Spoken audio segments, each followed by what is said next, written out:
The U.S. Senate again passing that spending bill yesterday, so we may avert a government shutdown. It depends what happens in the House today. Joining us now for more, former Pennsylvania Senator and Newsmax chief political analyst Rick Santorum back with us. Senator, good to see you. Glad you could be with us on this Friday. I know it's busy for everyone. Franklin, Pennsylvania. I want to show you a picture of this. Beautiful town, north of Pittsburgh, western PA.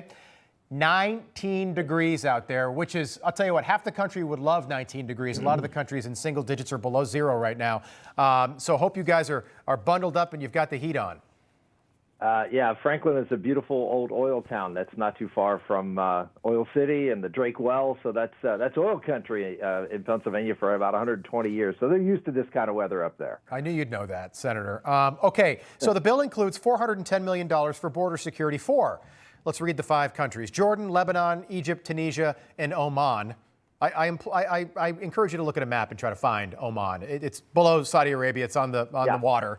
But no money for our own southern border, yet $45 billion for Ukraine as they continue to defend their sovereignty in Eastern Europe. Your reaction to that and what happens in the House today? Yeah, here's what the Democrats did. This is the old, feint and switch, which is Mike Lee had the votes to actually get real border security, to make Joe Biden extend Title 42, and there were the votes in the Senate to do it. So there were probably a handful of Democrats, as many as maybe 7 or 8, that would have voted for it, and the amendment would have passed. So what Schumer did is he created a fake. He put together a bill, an amendment, that Cinema and Tester and others sponsored, so they could vote against the Lee amendment and then vote for a phony amendment that did virtually nothing, but they could say they tried to save Title 42. It got 10 votes. So that just gives you an idea of how the games are played, that this isn't about trying to solve problems. This is about trying to posture politically for back home for the next elections. You can say, oh, I voted for border. Oh, I tried. And the reality is what they did is that the trough just got bigger. Neither party in Washington cares about spending. Neither of them care about deficits. What they care about is accumulating more power and wielding that power over the American public. Yeah, and maybe holding on to power too long. Mitch McConnell, his quote on Tuesday, providing assistance to Ukraine to defeat the Russians is the top priority of Republicans right now. I asked you this yesterday, but do you agree with that assessment?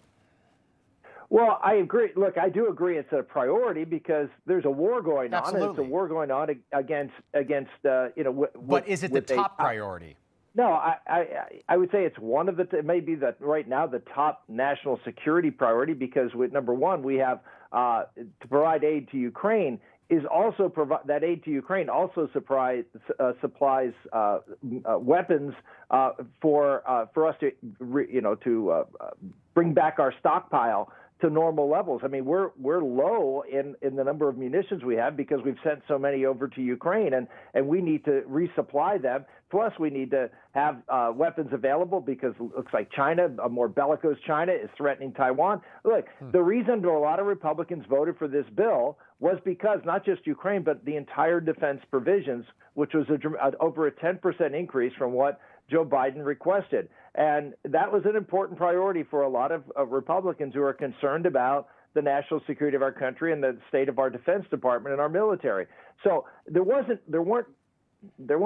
no good reasons to vote for this bill. The problem is that there was just so much other garbage in this bill and so much other increased spending and bad policy that's the reason that they needed to vote no. 18 Republican senators voting for this, and there's not a dollar in there for border security. I don't know how you let that happen in good conscience and go home and celebrate Christmas with your family. Can you just take me through that? We had Tennessee Congressman Tim Burchett on with us last hour. He told us that 200 members of Congress have already left Washington. And look, I get it. People want to evaporate from Washington around the holidays and get home to their families. I totally get it. But this is sort of important. How much does that play a role in what we see play out when the House finally votes on this thing? Yeah, this is a holdover from the COVID days because Nancy Pelosi sort of lets members not vote in person. And so if you're from obviously you mentioned the weather and how bad the weather is here. So if you could vote remotely, you vote remotely. And that's just bad. I mean, I can tell you before COVID, that was never permitted. And so when you were gone, you were gone. And you had to vote in person, and we need to get back to that. But the bottom line is This is a town that wants more power. And all these spending bills are all calculated to create the maximum impetus to spend more. In other words, don't do them on a sequential basis throughout the course of the year where they're under tight speculation and people are having to deal with individual appropriations. Let's wait. Let's not do our job. And in the Congress, wait till the end. Wait till everybody wants to go home. Wait till there's nobody really paying attention because it's the holidays, and we'll pass this big pork spending bill. And it goes on and on and on. And it frankly went on under Republicans too. This is what I'm saying. This town of Washington D.C. is broken, and there needs to be some fundamental reforms, or we're going to lose our country. I'm with you. Thanks for being with us this morning. You make great points. I just can't believe 200 members of Congress out of 435 are already home. It's like you were elected for moments like this.